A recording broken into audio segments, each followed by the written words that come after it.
Thanks very much. Welcome. I'm Peter Hudson, the Director of the Centre for Palliative Care. Thanks very much for taking time to be here. I'd like to formally acknowledge the traditional owners of the land, the Wurundjeri Nation, and pay respects to their elders and families.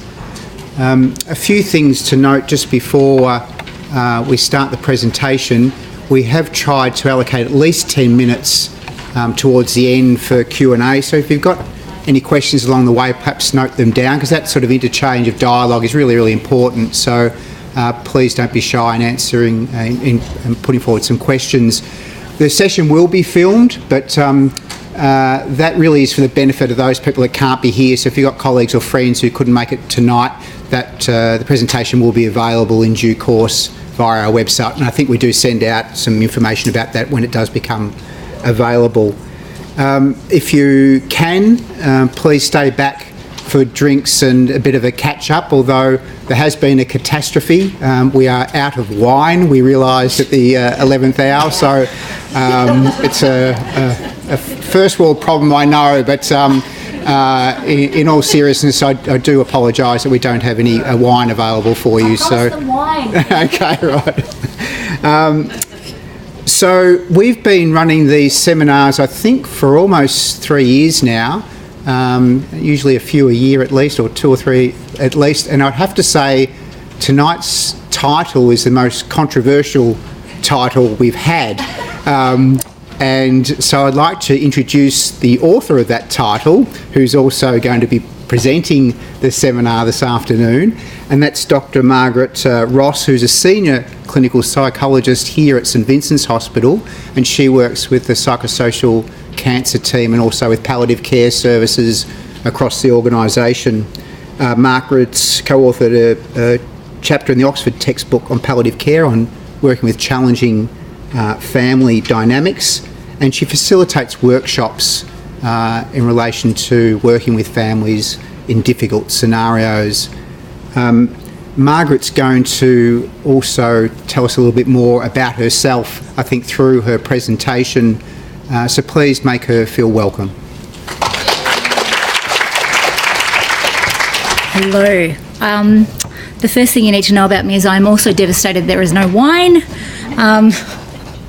Okay. I have to tell you that I just threw this idea at Mark Bowie, and he said, oh yes, that'd be a fantastic title. But that quote is actually not my own. It came from an exasperated staff member during a staff support session. And the ensuing nodding that went around the room said to me that it hit the mark. Because our family members that we have in our care can be the reason we come home from work irritable. They can be the reason we question ourselves, our chosen work.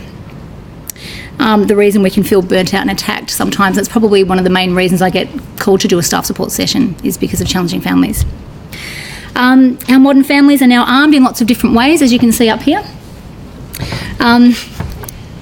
It's a symbolic picture. It's actually taken from a meme whereby the suggestion is that grandma needs to brush up on her gun safety. But it's also symbolic in that it shows they don't just set their guns on us. Sometimes they will set them on each other, and they frequently do. And we often get pulled into that dynamic as well. So I'd like to talk a little bit about what a modern family is. The literature seems to suggest that it refers to the changing structure of a family unit. So from the traditional family unit to more of a modern family, so things like blended families, single parent families, same-sex parents, double income, no kids, and so forth, you know, in recognition of that what a family is actually much more, flexible these days, a modern family unit. I want to, for this talk at least, broaden our understanding of what the modern family holds, so that we can look a little bit more at the societal and the cultural context within which they operate, and the modern pressures that these systems inevitably exert on our modern families and that they carry into our care. Because modern families are not just changing structurally, something else appears to be happening. And this is why I actually agreed to do this talk in the first place. So I, along with many others, are noticing something very interesting in our caring landscape, and that is that speaking with staff across the palliative care teams, which I'm fortunate enough to work with, I hear this frequently. Families are different now. Oh, hello. Oh, can I have a little light here so I can see what I'm doing? Thank you. Sorry about that.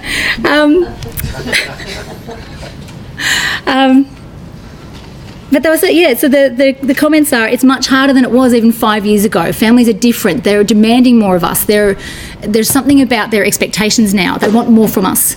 Something's going on. So I've now got 40 minutes or so to kind of think out loud about what that might be. I've got some observations, and I'm really, really keen to hear yours, actually, as well. But the spoiler is that I actually don't have the answer. So you can all go home now. Go get your wine. She doesn't know. I do have some ideas, but I will throw them up on here, and I'm keen to hear what your observations are as well. But I guess these are some of the main things that I've been thinking about in terms of what might be going on. I'm just going to have that there. Okay. So, again, 40 minutes, it's not a lot. I'll talk about the world of the modern family. It's important to know this world because they bring it into our care. And if you are in a community palliative care team and you go into that personal world, the dynamics are even more intense as well. I'll throw some ideas in the air about what may be going on from a socio-cultural perspective as well.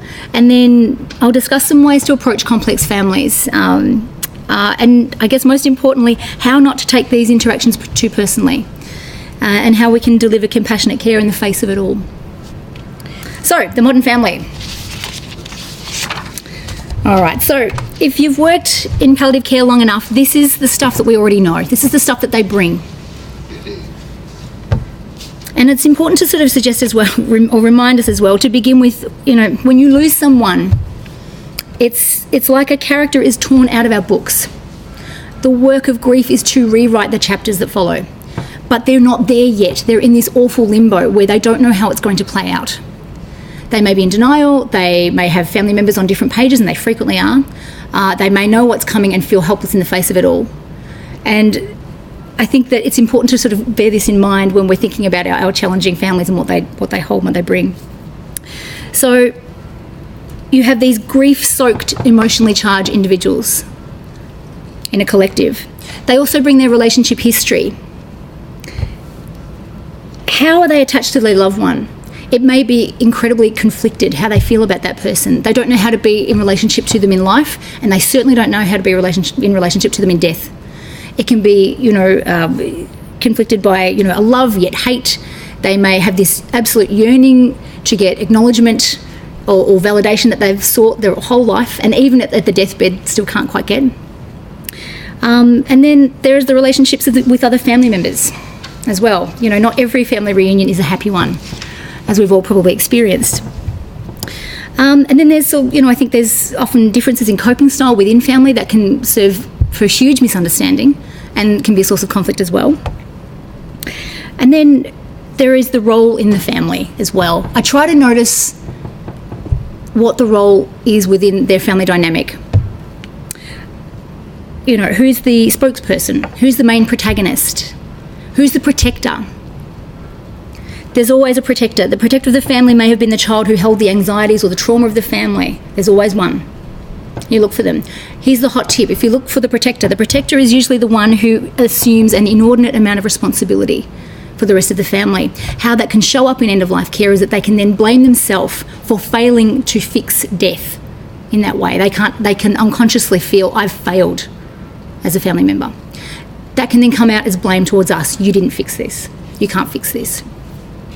So there's lots of things that they hold. You've then got the way that they regulate emotion or don't regulate emotion so well.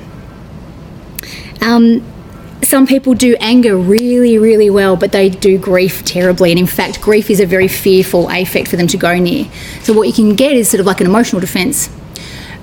So whereby that, being, grief-stricken is quite fearful, but actually they do anger very, very easily. Then it may be not a true expression of anger, but it's just a discharge for that, that feared affect. We have quite incredible psyches, and we have amazing ways that we keep away from painful feelings. I think the other thing to be mindful of is how they do intimacy. And when I say intimacy, I don't mean that in the, like a sexual intimacy way. I think about the intimacy of relationship and how they do the intimacy of our work. Our work is extremely intimate, actually. We're in this space, we enter at a really vulnerable time. Now, for people who have come from a family where, as a little one or as little ones, their main caregiver was unpredictable, or abusive, or situations where you had a little one who, when their loved one went towards them, they didn't know if they were going to be embraced or abused, then intimacy can be confusing and terrifying. We then enter that space with them when they're in this sort of the caring dynamic, and it can activate their attachment system. So then all of a sudden we're going towards them, and our care can be quite threatening to them. So that if we get close enough, they can lash out at us too. So we have to sort of be mindful of all these things that they hold. The social supports, or lack thereof, we know that social supports really buffer people, particularly carers, if they've got those networks, but they may not always have them. They may be quite isolated. And then there's carer fatigue. We know much about this. Peter will tell you that carers are more at risk of developing psychological disorder and stress as a result of their care, and they're more at risk of developing psychological distress than the actual patient in many cases. And then their coping repertoire, so how effective their coping strategies are. So these are the things that we know about what they do bring. I want to now extend this a little bit more so we can talk about what the modern family may bring.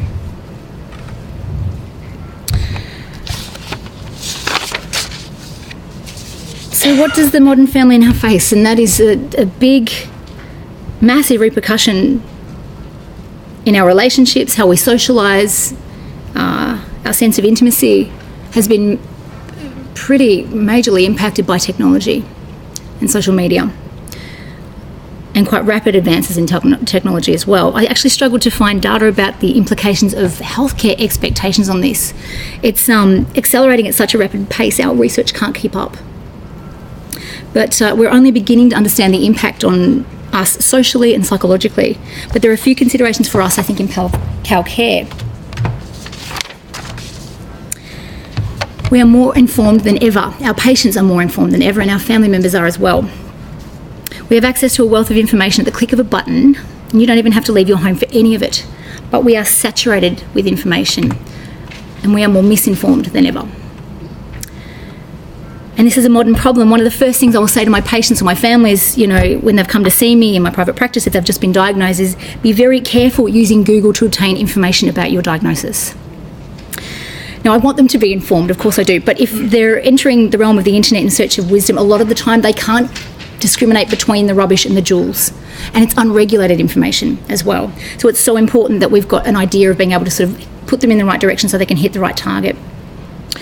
And similarly, forums as well. Forums can be a terrific support place for people who are feeling isolated, but they can also be a breeding ground for misinformation, negative information, and trolls. Does anyone know what trolls are? So internet trolls who unfortunately get their thrills by provoking quite a negative interaction, with people that they're communicating with on the internet. So we just have to be really careful about where our families are getting information from. Or they find prognostic statistics without being able to interpret them accurately. Or in context as well. So I think our family members do need assistance navigating this in a big way. The other thing that I'm mindful of, and you'll hear this as well, but we're mindful that families being vulnerable can also get tangled up in the miracle cure story. And, we humans love stories. We desperately want to believe in a happy ending. So, when they see something that says cannabis cured my insert cancer here, they will pay $3,000 to the dodgy dude who's trying to push it, or ask their palliative care physician about, intravenous vitamin C or oxygen therapy, or whatever snake oil the writer's trying to push. So because of this, it's really important that we check out their understanding and their source, where they got this information from as well. They, frequently misinformed. Don't give my mum morphine, you will kill her. Okay, we've all heard that. There's lots of nods. And I guess closely related to this as well, and this is something I want to make a point about because I see it frequently in my work and in my discussions with staff. We wrote a little bit about this in the book chapter, actually, about the family member who is a doctor or a lawyer or some other special kind of person that makes us a little nervous in our interactions with them. Just because someone is articulate does not mean that what they know is accurate. even if they say that they are correct. But the well-heeled and those in positions of influence and well-educated family members can kind of throw us. They can have an opinion that is incorrect, but we sort of bluster in the face of that because we just believe them. So it's easy to miss that, actually, when we've got someone who's really intelligent, articulate in front of us. And also, we may omit the educational discussion around that because we, don't want to insult their intelligence or make them more angry, or we just assume that they know. So instead of saying, okay, well, this is why we wouldn't actually, we would actually give mum morphine, it's not going to kill her, or, we've had an instance where we had a doctor family member who was demanding IV fluids for their loved one, and this person was E4, they were not rousable, they were gurgly, and in the face of said doctor family member became extremely irate. I'm going to take this higher. This is inhuman. And a number of staff actually found themselves sort of blustering and not knowing what to say in response to that, and second-guessing themselves, and we frequently do. And then they kind of went, hang on a minute, no, we would not usually do that. Why are we getting thrown by this, but we can get thrown by those more articulate family members? So just something to be aware of in that regard. So we are more connected to the world via the internet. In fact, we've never been more connected. But it's also brought about a social disconnection, or we've never been more disconnected. A study in the US indicated that between 2005 and 2015, in that decade, percentage of adults using social media skyrocketed to something like from 7% to 65%. And that data is 3 years old. For many young adults, text messaging and social media communication is now more likely than in-person communication. But being continuously connected in this way has been linked with higher stress levels, people feeling more disconnected from family. Numerous studies have found that they spend more time on social media, and this is associated with increased risk of loneliness, depression, and social isolation. There's also some pretty concerning stuff about young kids, but the association between mobile device addiction and depression and anxiety. So we've got lots of pretty concerning information that's coming out of that space. But I love this picture up here of Lunig. And Alan Watts sort of said it really beautifully when he said, we work hard, then we rush home to get away from work. And what you rush home to get to is to watch an electronic reproduction of life. You can't touch it, it doesn't smell, and it has no taste. And he said, you see mile and mile after darkened houses, with that little electronic screen flickering in the room. He said, everybody isolated watching this thing.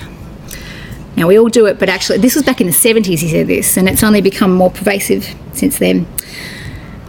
And having a little think about this, technology has made us more efficient than ever. We want to do everything as quickly as possible. And I'm wondering, and again, I'm wondering out loud, and I'm keen to hear your voice about this at the end, I wonder how this has come to shape our expectations of others and the services that we provide as well. I also wonder if there's something changing in our cultural psyche, and particularly our social codes about what is acceptable behaviour. Social codes are unwritten behavioural or linguistic sort of frameworks that represent the world as it is understood within a culture or within a subculture. And they're always evolving, but perhaps never as quickly as they are in current times. But we use social codes to help us understand what is acceptable and what is expected in our culture. And many of us have observed a tangible change in our cultural psyche, which I will explore now. Now, even though I use this book to illustrate my point, I don't just think it's millennials or the younger generation here that are afflicted. But what seems to be happening is this. And again, I'm keen to hear your opinions about this. In 1978, Christopher Lasch wrote a thesis about the rise of a cultural narcissism. And he proposed that consumer-orientated and media-saturated cultures have given rise to a new narcissism in the collective psyche. And it was a pretty scathing critique of modern society, characterised by hyper-individualism, so moving away from the goals of a community and a collective, towards becoming more individualistic in our focus and in our goals. So we're becoming more selfish, according to Lasch. There's more managerialism, more hedonism, and rampant consumerism. So since then, a proliferation of sociological papers and literature have focused on the consumer culture and celebrity culture and that of social media. And there seems to be this definitive kind of idea that we are becoming culturally more narcissistic. So we sort of lived in this selfie-obsessed sort of world where we might carefully edit and filter our lives to resemble that of a highlight reel. And I think for many people they feel quite validated depending on the number of likes that one gets on their social media. But narcissism can be healthy, actually. It can be normal, how we feel about ourselves. We can take pride in our appearance and who we are. But however, as the level of narcissism increases, we can see more impact on our relationships and more dysfunction starts to emerge. So if we're more narcissistic in a culture, so what? Big deal. What does this mean for us in palliative care and our families? Well, we may find some very interesting answers, actually, if we take a little bit more of a closer look at what narcissism is and see if this is starting to sound familiar. If you are interacting with a family member with fairly strong narcissistic qualities, this is what you will likely see. A condescending attitude, one who readily shifts blame onto clinicians, not just once but with a slew of people, entitled demands that test boundaries. You are more than expected to go above and beyond, and repeatedly. If they feel wounded in their interactions with you, they can experience narcissistic rage or a narcissistic wound. At that point, you can become hostile, devalue staff as not having sufficient experience or qualification or expertise to understand or adequately manage the situation or their loved one. And this can range from sort of subtle remarks through to just sort of relentless disparagement or just refusing to speak with you about the case. Chief defence mechanism for a narcissist is idealisation and devaluation, and actually you'll frequently see more of the devaluation. They may idealise the clinician at first. You may be the only clinician. You are the best clinician. You're the only one that gets it. Oh, no one got it. You get it. May your hackles go up at that point because you've got one place to go and it's down. They idealise the clinician, especially if you're senior. They love heads of department, but they hold you to ever increasing standards that are impossible to achieve, and then they devalue when you fail to perform. And there is this constant ranking process about who is the best. They want the special people. They want the best doctor and the best one for the job.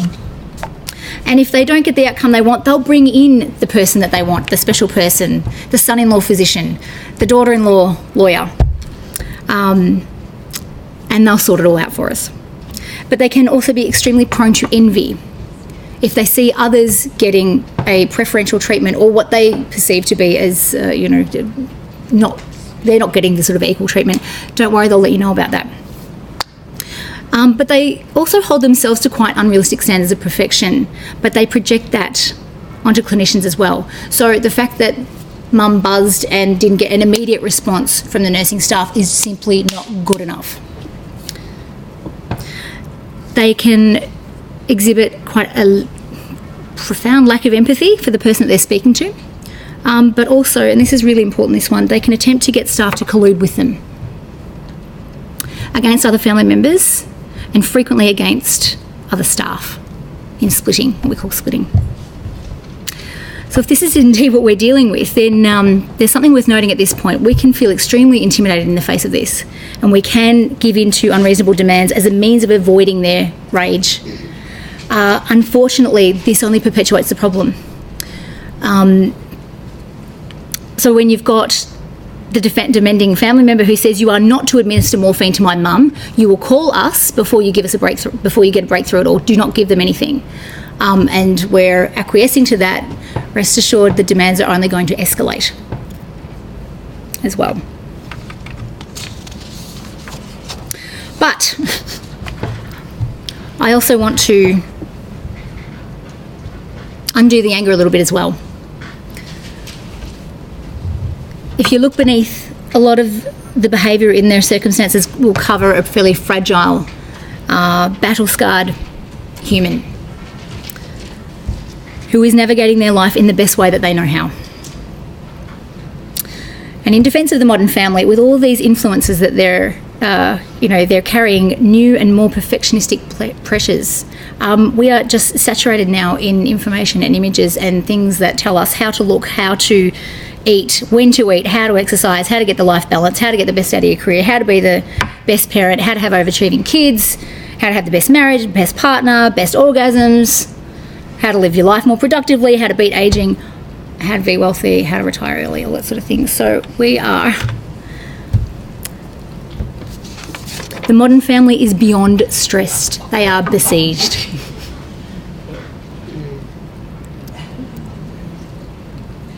And even though, no, we're not living in the US, but actually we're not doing so well in that regard. We're beyond stressed.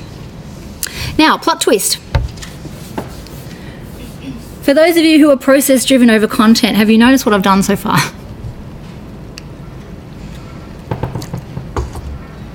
I've talked about them as if they're not us.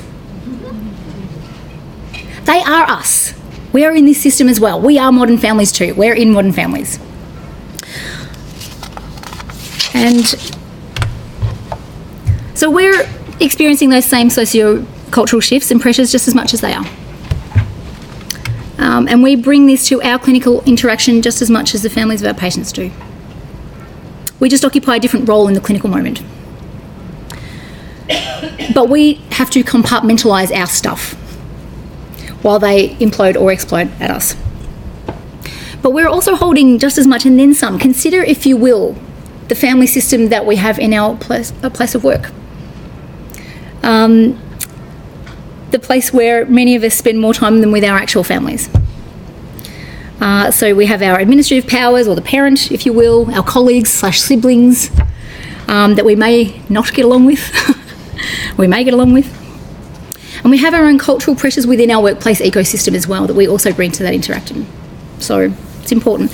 I think it's important to notice that we've got our own modern work carry bag as well, which is more paperwork, less time for patients, increased KPIs, funding pressures, fill out your peacock and hope that you don't drop below national standards, get a plan for your patient and have them discharged within 28 days. So there's lots of things that, you know, we've got to hold and balance as well. And this is important because if I only looked at the challenges of modern families and forgot ourselves, we'd only have 50% of the interaction. So we're carrying all this stuff, and for the most part, you know, we can sort of keep it together. But this is what can happen. Families get triggered, and that makes sense. They're carrying a lot.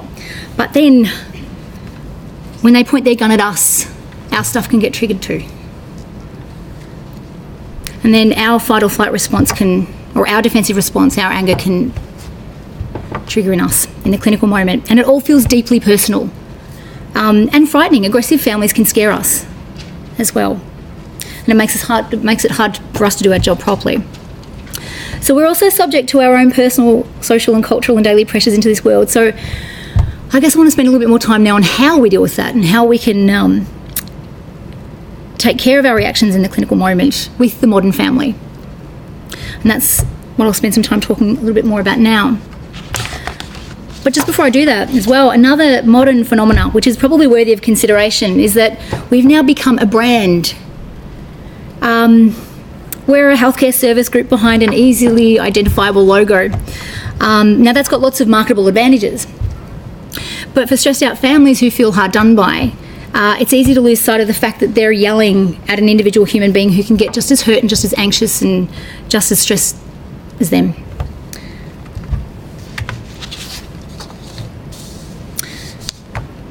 Sometimes people need to be reminded of the impact that they're having on us. And they're frequently surprised when they do. I will never forget, I had a situation where I had to go and speak with a fairly narcissistic gentleman. In fact, I would say he pretty much fulfilled criteria and then some with a consultant. And he'd been kicking the door and making us feel quite intimidated with his behaviour. And we waited until he calmed down. And that was point number one. You need to do that before you start offering your vulnerability there. And when we spoke to him and we said, look, we're really we'd like to address your concerns, but when you do this, it's actually really intimidating for us and quite frightening for us. And then it's harder to take care for you, you know, when we're feeling frightened to approach you. And he was kind of stunned that he even had that response. You know, well, why would you feel intimidated? Well, you're kicking the door, and actually that was quite scary for us. So he was really shocked that we were even scared by that. So I think sometimes to just those three words, I'm human too, can go a long way. if we speak in a way that conveys our humanness, even at the end of that phrase, if you remind them, after you've done some talking with them, I'm human too. The way you're going about this is getting in the way of your overall objective. But there are 2 times that this is not advised, and this is really important to know. In the heat of the moment, and also if they are treating you with contempt. Because sometimes when people are treating you with contempt and you show them vulnerability, they attack you more. So if you don't know what contempt looks like, there's universal facial expressions of what contempt looks like. It's a sneer, it's an eye roll. Get familiar with it. If you do have a family that is contemptuous of you, don't show them this, because actually they may seek to sort of go even harder at you. But sometimes just reminding them can actually help them soften towards you. Okay.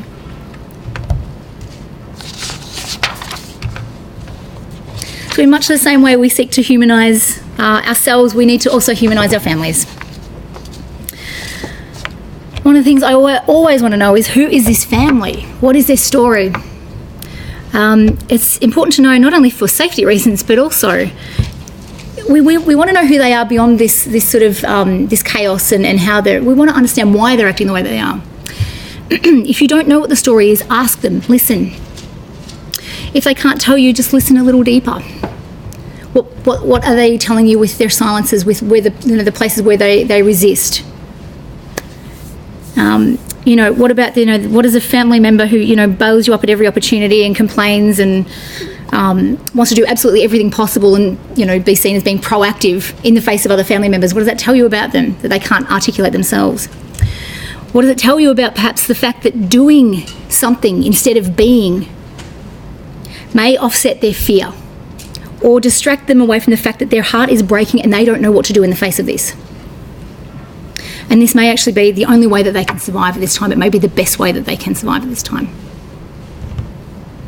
When a staff member comes for a chat about a challenging family member or a patient, the first thing that I will do is say, what do we know about them? I may already know something of their story. That's not the point. When we have the opportunity to step back and see what else may be going on, to expand the picture a little bit more, then we see more clearly and more accurately, and we can soften more towards them as well. But also it helps us realise my next point, and that is this. Has anyone seen Pirates of the Caribbean? This is Captain Jack Sparrow. He has one bullet for Captain Barbossa, who stole his ship, the Black Pearl. And he's been seething about this for a long time. This is a scene where some young guy really annoys him and he pulls his gun, but the bullet is not meant for him. We forget this a lot of the time. A very, very large portion of their anger does not belong to us, even though we are the recipient of it in that moment. Yes, we may have forgotten to do something. Yes, we may have let them down in some way, but actually a good portion of the force behind that and whatever is fueling it has got nothing to do with us. Most of the time, it's not even about us at all. So if we take a step back, if we understand what's going on in this family dynamic, we get to know the story a little bit more. If we understand their life experiences, their personal psychology, their stresses, you'd find that the younger has sometimes so little to do with you, we would wonder why we're even sort of worrying about it. But when we're on the receiving end of it, I think in nanoseconds we second-guess ourselves, we second-guess our clinical judgment, we replay what we might have missed, we can engage in self-reproach, how we got it wrong, we feel sick, or we can just blame them and disregard them very quickly as being a difficult family without really kind of stepping back and going, what's going on here? So when we do that, we can, if we engage in self-reproach too quickly, or if we're, blaming them, we often jump to conclusions quite prematurely. We blame ourselves, we blame them, we blame members of departments, other hospitals and so forth. But then that's as far as our thinking goes. And we don't look any further. But those conclusions can make us feel worse. They can make us feel worse about ourselves and the family that we're caring for as well. If you find yourself doing this, pause, go back. Expand your alternatives. What else might be going on for them here? What are they holding? Remember what they hold. Remember what the modern family holds is a lot these days. So it's also important to recognise, yes, if we could be doing better, and that's certainly got a place as well, but and to engage in sort of this really punitive self-reproach without really considering, the whole entirety of the situation is just, and thinking that we're the sole cause of the anger is just simply erroneous. We need to be expanding, bringing the lights up on the whole stage, if you like. Good fences make good neighbours. It's always important if we've got a challenging family, particularly a challenging modern family, if there is any merit in the idea that we have more narcissistic families in our care. We need to be really clear about what we can do and what we can't do, and repeat. Ensure your entire team knows the treatment plan. Everyone needs to sing the same song. If someone drops the ball, then you've got the potential, then it's rife for splitting. We have to be really mindful as well that if we do sort of have this wish to be special, give in to those demands, we escalate the chances of splitting and make it much more difficult for our patients, and also much more difficult for ourselves, because they'll just continue to hold us to higher and escalating demands. But also we need to make sure that we're giving a fairly consistent delivery of care as well. Regular team discussion is really important to ensure that this occurs. People need to know what the treatment plan is. People need to know what we're saying from the top down. Which leads me to my next point. So as a team dealing with a challenging family, we obviously need to keep a consistent and unified team response, which means that we need to avoid colluding with family members against other family members. Now, I have seen this frequently with junior staff, other staff as well, but it tends to happen a little bit more in junior staff because they're so desperate to appear as though they're listening and empathising with a distressed family member. And what can happen is that they can unwittingly get tangled up in this sort of subtle or not so subtle kind of dynamic of that patient or that family member wanting them to side with them against another family member or another staff member, and that can happen too. Because you can get caught in the hubris of, you get it, they don't get it. You're the best nurse, you're the best doctor. Can we have you? You know, it's easy to get caught in that hubris. But it's important to remain neutral in those sorts of conflicts and use lots of we, you know, as a team. We are doing our best to take care of mum, dad or whomever your loved one is, and to not get caught into that split there, because they can throw your words and your actions back at you quicker than quick. You can get chewed up and spat out pretty quickly. Now also I could get pelted with tomatoes for suggesting this one, so get them ready. We need to be a little bit mindful of going too far above and beyond. Of course we want to make, you know, we do want to go above and beyond. They're dying, we want to make it special for them. And of course that's, you know, for the most part, that's okay. But if we find ourselves, and you can sometimes see it in colleagues where they really, really, really go above and beyond. But the problem is if you're dealing with a family that has a strong sense of entitlement, you know, giving into demands and doing special things for them can create a special relationship, and treating them this way can unwittingly fuel their expectations, and that void is never filled. And then others, your staff, your colleagues, can be denigrated for not acquiescing to those demands. But also, what if other families see us treating another family as special? Is that fair? So in a general sense, what I'm suggesting here is that we need to be fairly consistent in terms of how we deliver our compassionate care. And I guess there's something else that we may unwittingly carry into the clinical moment, which requires some fairly careful introspection. And I can see it sort of from time to time. If we do go above and beyond, if we do want to have that special relationship, why are we going above and beyond? Are we just doing something nice for them? Or are we seeking to be loved by our families and our patients? If this work is our only source of validation in our lives, then we're in dangerous waters, for a few reasons. So if you go above and beyond seeking some form of acknowledgement or gratitude from your patients and family members, then you don't get it from them. You'll be far more impacted and wounded when you don't get it. As the saying goes, if you live off people's compliments, you will die by their criticism. So we must keep a life outside of our work in that regard. Families don't have to love us. They don't even have to be grateful. It's nice if they are, and we all appreciate it if they are. But we, I guess, just have to be mindful of perhaps, you know, seeking a transactional gratitude that keeps us personally afloat as well. Okay. Okay, it's 2018. If you are not well versed in how to listen empathically and communicate in a clear and considered manner, you are a sitting duck for anger from family members and for complaints.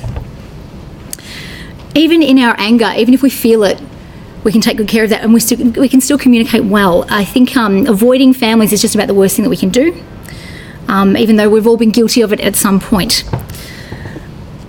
I like this quote. In the early 2000s, there was a medical malpractice crisis in the US, and they looked at key reasons why people sued their doctors. They found consistently that poor communication and lack of rapport or feeling unheard were the reasons that people went to their lawyer. And that if they felt heard by their physician or if they liked them, they were far less likely to sue them, even in the face of medical errors. So learning to communicate goes a very long way. Aside from the fact that you will be missing out on some profound conversations, actually, if you sort of avoid some of those, potential opportunities to do some really good talking with your patient. But actually, you may actually avoid some litigation, because actually we're becoming more litigious, and that's another thing that modern families can present in terms of challenges. There are a couple of strategies, though, that I'd like to quickly go over now, which can help diffuse angry families.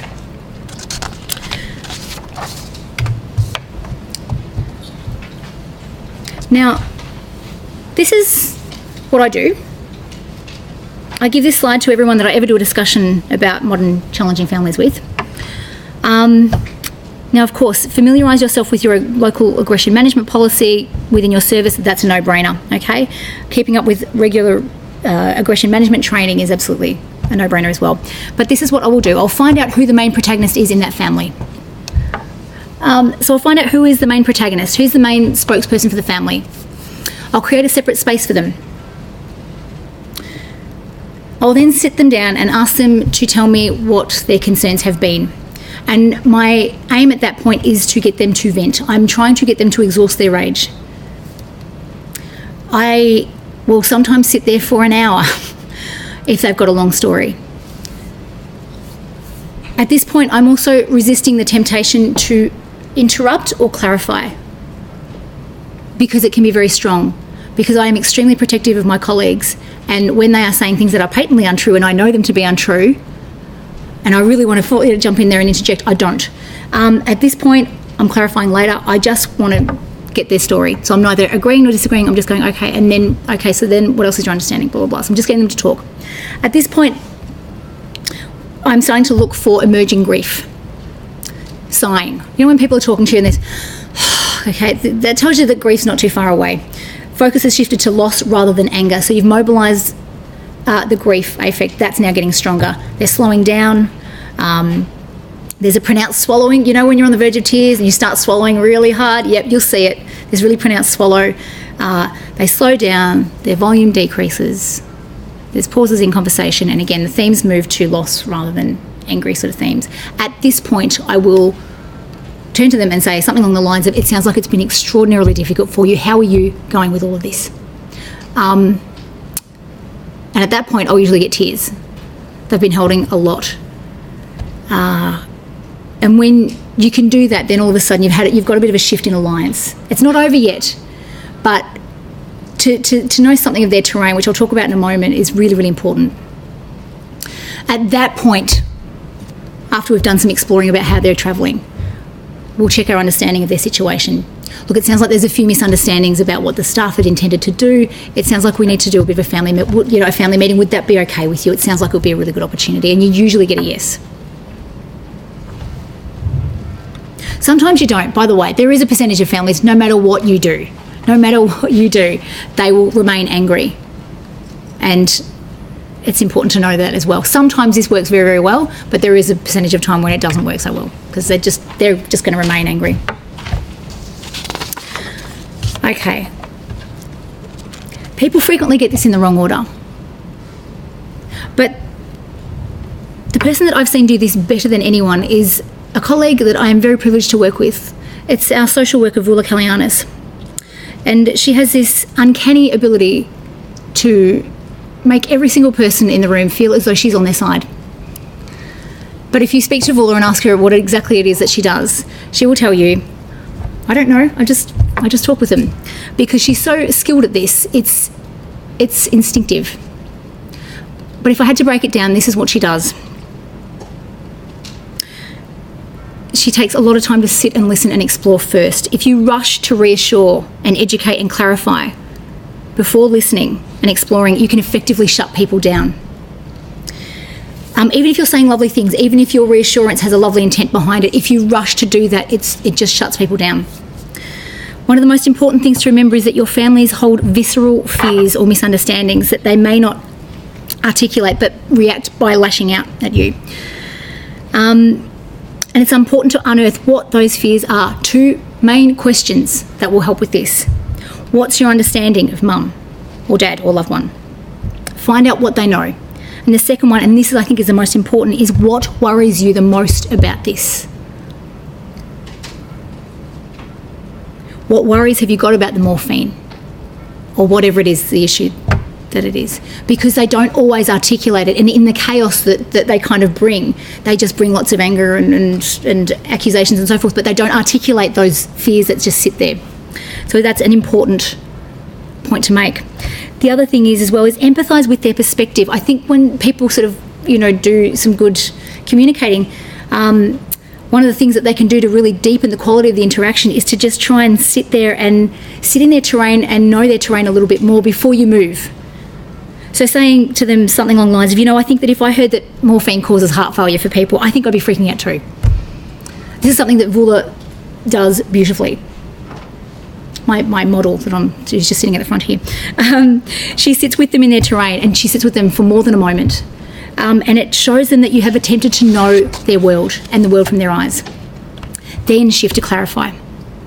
Look, there's lots of misinformation about what morphine does, but it's a really important question that you've got, and it sounds like we've got to do some more talking about that. Yeah? So it's just getting that order well. Because if you do it prematurely, if you clarify prematurely, if you seek to reassure prematurely, it just shuts it down. Okay. Now, back to us. It is sometimes extraordinarily wearing to deal with complex families, and this work can hurt sometimes. It's essential that we shoulder the burden as a team. Regular team discussion is essential, so you don't feel alone in your experience of the family as well. We need a space where we can talk about how they make us feel, and this is a cultural ask. There's plenty of places where I've gone to do workshops where they don't do this, and they're very mindful of not bringing their vulnerabilities to a public space. So it really needs to come from the top, and it needs to be modelled and shown that it's safe and supported by the top. We have very generous palliative medicine doctors and directors that do allow our junior doctors and our junior staff, and in fact staff on all levels, to show their feelings and discuss their experiences. But even if staff were to arrange this themselves, and I've often said this to others, if you don't have a staff support session in place at your place of work, have a regular catch-up, get some decent chocolate, anything top shelf, bring a cuppa, and just get around and just talk about, how you're experiencing this family in a way that's respectful, but in a way that is supportive, because you get the work. One of the problems is if you're talking with somebody who doesn't get the work, you can feel unheard. I have a brilliant colleague. I adore her. She's a psychologist who's in antenatal. And I was talking to her one day, and I made the mistake of debriefing with her because I thought that we could do some supervision together, because I was seeing a young woman who was 28. She had a 1-year-old, and she was dying. And as she was deteriorating, her little one was moving away from her and actually starting to move to grandma and away from my patient, and it was devastating for her. And I was telling my friend this about, how heartbreaking it was to watch this little one just sort of pull away from the patient and go to someone else. And she just, stop, I can't hear it, and stop, I can't hear it anymore. And I went, well, okay. Just because you're a psychologist, okay. So it's important that if you do debrief with someone who gets the work and who understands it and who can hear it.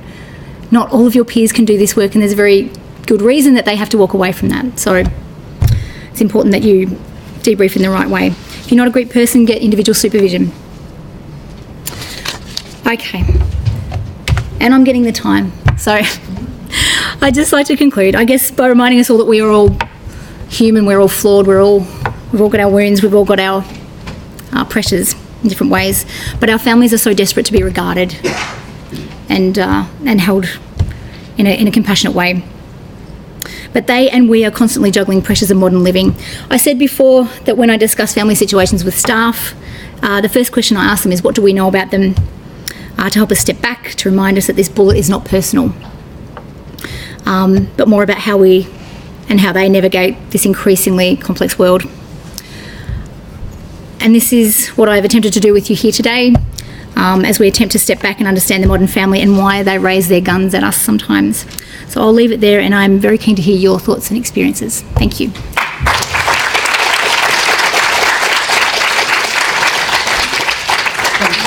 That was terrific.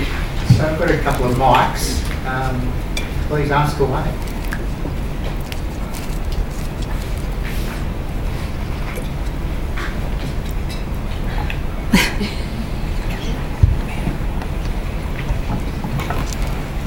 Hi, thank you.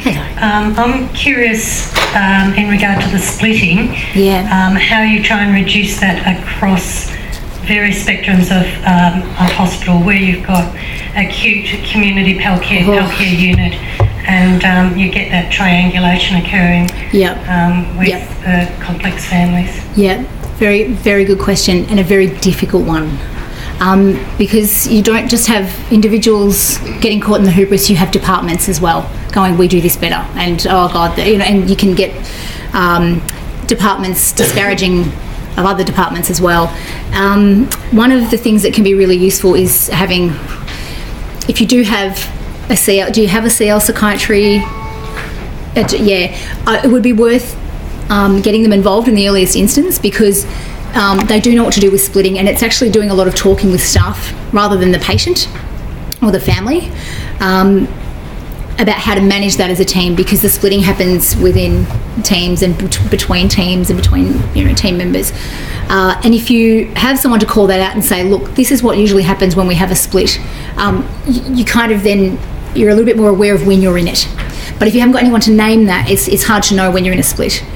But yeah, there's unfortunately, when you've got people who do want to continue to have occupy the special role, they're caught in the split, but they just happen to be on this end of it, which is really problematic. But if you have got someone from CL who can come in and do some secondary consult, it's really helpful, with a good formulation as well. Mark, thank you for your presentation. That's terrific. What I'd had, two questions. One was just following on from our first question, was just a comment really you might want to make on, and I've learned this from the psychosocial cancer care people, is that the power of understanding transference of emotion often highlights that something's going on in this family dynamic that relates to this. But my other question is then, if we're all in this space, so our younger clinicians, younger nurses, allied health doctors, volunteers, should we all be having some sort of self-awareness ability? Should we all be seeking supervision? Should we all be... You're asking a psychologist. Yes. Give an unbiased answer. Yeah. Look, I think this work is deeply personal. So I think that it would be ideal if people did have a space to do supervision regularly.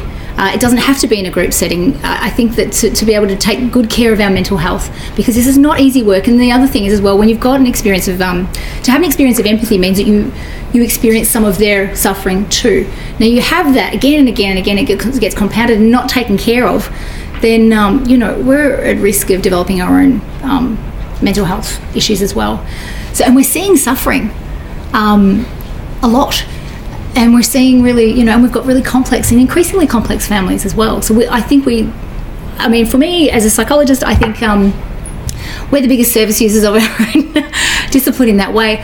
I think supervision is fantastic. I think personal therapy is fantastic. It does deepen your work, I think, as well, when you've got a space to really explore that. And then going back to transference of emotion, we sort of took a bit of a vow in psychosocial cancer care to never talk about transference, because the T word makes people's eyes glaze over. Like, what is this transference? So basically it's based on the idea that we replicate and transfer, if you like, our feelings from earlier relationships onto relationships in our current. And that includes healthcare providers as well.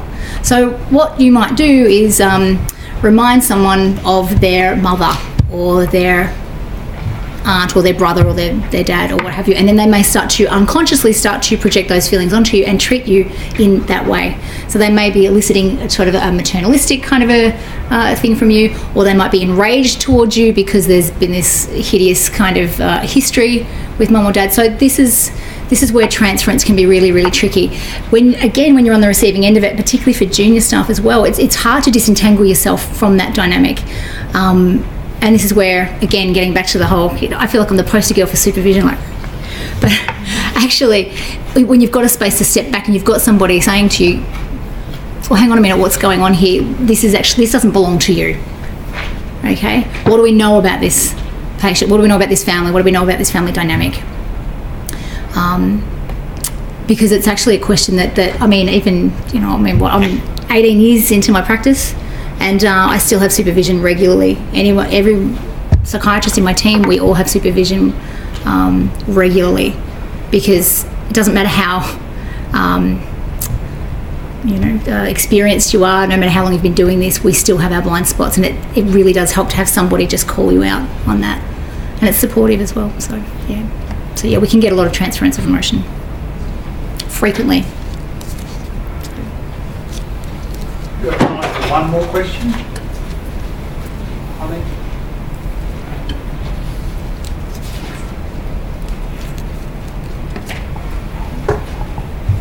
I'm really sorry there's no wine. That's a nice segue. Actually, say congratulations and thank you.